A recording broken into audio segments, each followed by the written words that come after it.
Cue the cheesy podcast music. Welcome to MegaFest, where we don't just manifest, we MegaFest. I'm your host, Megs Malloy.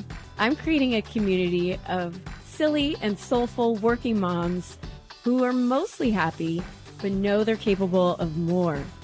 More self-love, more self-esteem, more self-trust, more calm, joy, natural highs, more magic in the world, and more laughter. Each week, me and my guests will bring you tips and tricks on how to make the most of your one precious life. And we're going to make them effective and efficient because ain't nobody got time for that. I believe in you. I see the light in you. I want you to shine your light. I want you to become all that you're capable of. So let's hang out. Let's MegaFest together. Woohoo! Hello, potaters and MegaFesters and all the people. Welcome back. This is episode 26. We today are going to talk about why do I prefer natural highs? But first, I wanted to give you a little update on our friend who we called Kelly. Kelly let me know that she was able to manifest an amazing business meeting that she had thought about ahead of time. She was envisioning everything going smoothly. They were laughing, they were connecting, they really got some concrete dates on the books. Wouldn't you know, that is exactly what happened. She was delighted that it all worked out how she had imagined it. Probably, can we just say, because she imagined it. And the best part, I happen to know that her good luck sign from the universe is a hummingbird. And she said the whole time at the cafe, there was a woman sitting across from her with a huge hummingbird on her hat, like a fake hummingbird. And everything was just working out for Kelly. And I know that by using these laws of alluring, becoming magnetic with our emotions and really defining what we want, we can bring the things into our life that we intend to bring in. It's amazing. It's magic. It's bewitching. But it happens. It's out there. Just try it. Just try it. And you too, just like Kelly, can allure some good shit into your life. I love to get this feedback from you. If you are listening to this episode or any of the episodes and it affected you in a certain way, good or bad, but hopefully good, I want to know. Tell me. You probably have my cell phone number. Please text me and let me know, or you could share it on your social media. And let's spread the word about MegaFesting, because that's what this is all about. We want to empower everyone to live their best life and realize their popularity. Yep. So that brings me to the word of the day for this episode, which is emancipate yourself from not natural highs. Hey, emancipation, emancipate. I felt like I needed to emancipate myself from the pull of addiction to getting high, whatever it was, having drinks, smoking a joint, hitting the bong, whatever it might have been. I needed to emancipate myself from that. And that is what today's episode is all about, because I recently went on a girls' trip. And part of the girls' trip was going to a wine festival. Everybody was drinking wine, as they do at a wine festival. And that's fine. That's great. Love it. Would have totally enjoyed a wine festival back in my wine drinking days. But another gal and I, let's call her Laura, she was also not drinking. And it's a newer experience for her, a newer change for her in her life. And we talked a lot about what prompted that choice for us, which prompted me to talk about that today, because I think that as we get later into our lives, alcohol can maybe do more damage than it does good. I say this with no judgments at all about your choices. I'm not here to persuade you to make the decision I made. I am here to be a champion and explain why I decided to give up drinking and smoking pot and be a champion for my own natural highs. So there were several reasons why I decided to emancipate myself from, what's the opposite of sober? Being high? Being drunk? I don't know. Using? What are we going to say? Anyway, several reasons. Okay, one was my family history. One was valuing being healthy. Another one was I felt like I was dependent on it. And I was just curious to see if I could live without it. I'm telling you what I'm going to tell you. And now I'm going to tell you. So my family history. Okay, dude, all 3 of my mom's brothers have or are dying of alcoholism. Okay, so there's that. And my dad is fresh off the boat from Ireland, and he's very fond of the drink. You know, my mother-in-law, as much as this might sound like she was a bit overbearing, she was the most loving and supportive person. She used to oftentimes make that comment to me like, well, you know, your family history. And yeah, I mean, I was very fond of the drink in my teens, starting in my teens and in my 20s. And I kind of started to dabble in controlled drinking when I got into my 30s because I had a huge night out that just even before we left the hotel room started with a gigantic bottle of champagne between 2 girls, me and another girl.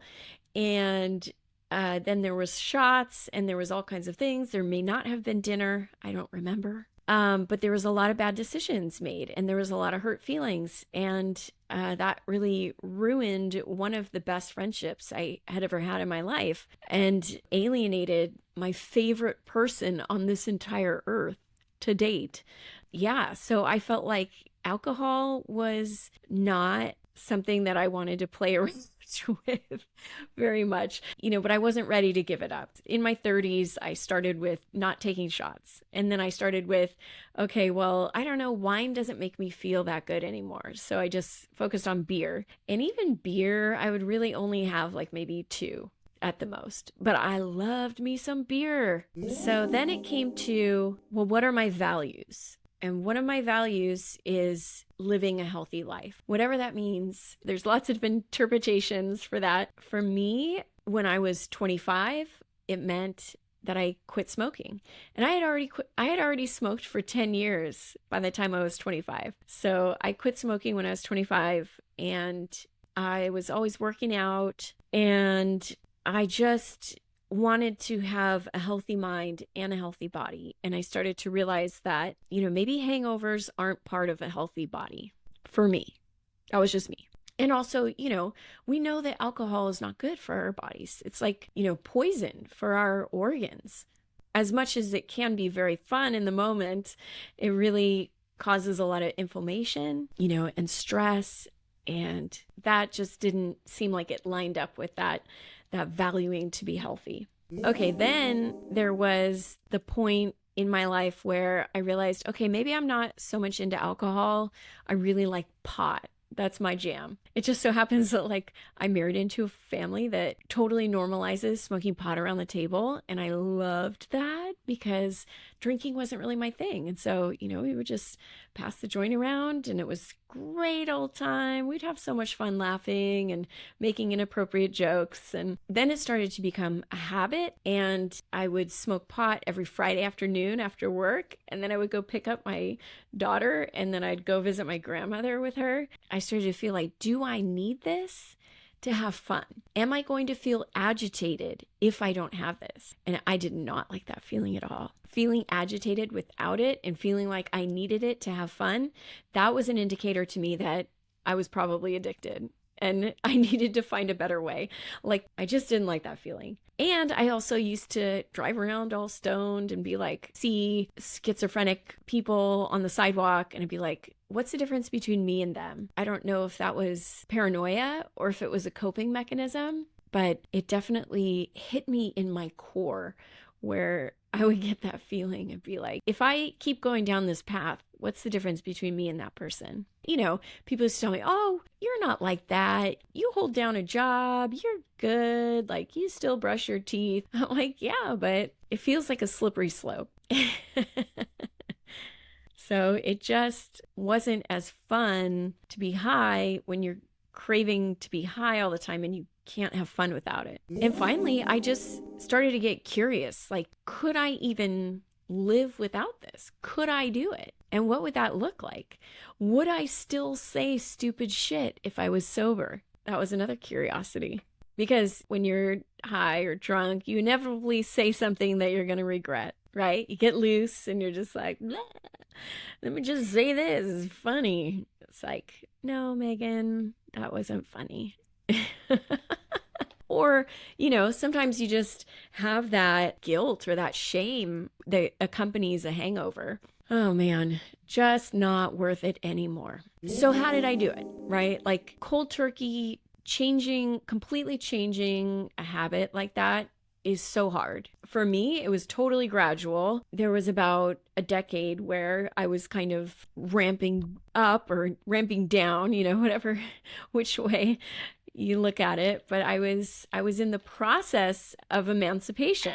It all started in 2017 when I was at a 3-day Tony Robbins event. It's called Unleash the Power Within. And you're there for 12 hours a day for 3 days. And he takes you through this meditation of what is something that you want to change about yourself and what happens if you don't change it. He really is like building the drama of 5 years. What if you don't change and it just gets worse? And then 10 years and you're just imagining all the horrible things that could go wrong and like things that don't happen because you're not changing this behavior. And for everybody, it's totally different. There's a whole stadium full of people, but everybody is in their heads just imagining how horrible it could be and just taking it there like 20 years down the line. Like, what are you going to regret not doing because you didn't change? And everyone's just like sobbing, like wailing. And in my mind, there were two things actually. One of them was, I keep thinking that my husband's an asshole. And like, if I don't change that, where's that going to lead? That's not going to be good. And then the second thing was being able to quit smoking pot. This is an awesome episode of MegaFest, but I'm just going to call a quick TO to tell you about the Soulgasm Society. My mission is to create a community of supportive and uplifting women who want to know how to make their one short precious life all the more joyful, add in some play and celebration, and learn the science behind how do you make your brain happy, all the techniques on how to calm your nervous system, and how to not fly off the mommy hamster wheel, because we can't all stop working and you can't really get rid of your kids for more than 2 weeks. You gotta deal with it. And the best way to make your life happy is from the inside out. If you're not gonna do it for yourself, do it for your kids. They will see a difference. If mama ain't happy, ain't nobody happy. And there is so much truth to that. So the Soulgasm Society is your answer. Come join us. You can click the link in the bio of my Instagram or the link in the show notes. I can't wait to have multiple simultaneous soulgasms with you. All right, now back to MegaFest. So in 2017, I set that intention and I was aware of the behavior that needed to change, but I didn't make that final decision until I got pregnant with my second child. And I'm like, phew, this is it. If I don't change now, I can't do it, because like pregnancy is an automatic built-in, like 10 months, no drinking, and then you're breastfeeding. And then for me, I had the 2 babies, I had a 2-year-old and a newborn. So there wasn't any real benefit to me drinking or smoking pot and kind of being out of it and not being able to take care of them. But it was super hard. My family kept asking me, so when are you going to start drinking? When are you going to give up O'Doul's and have a real beer? And I finally told them, like, hey guys, this is me now. I'm just not going to drink or smoke. And I could definitely feel the tribe kind of sizing me up and deciding if they wanted me to stay, because they, I can understand if they're drinking and carrying on and telling stories and not remembering what's happening the next day. And then here's me, the sober one in the group, who could be judging them or, holding them accountable, or, they're fearful that I'm going to try and persuade them to change like I did. They were very leery of my emancipation.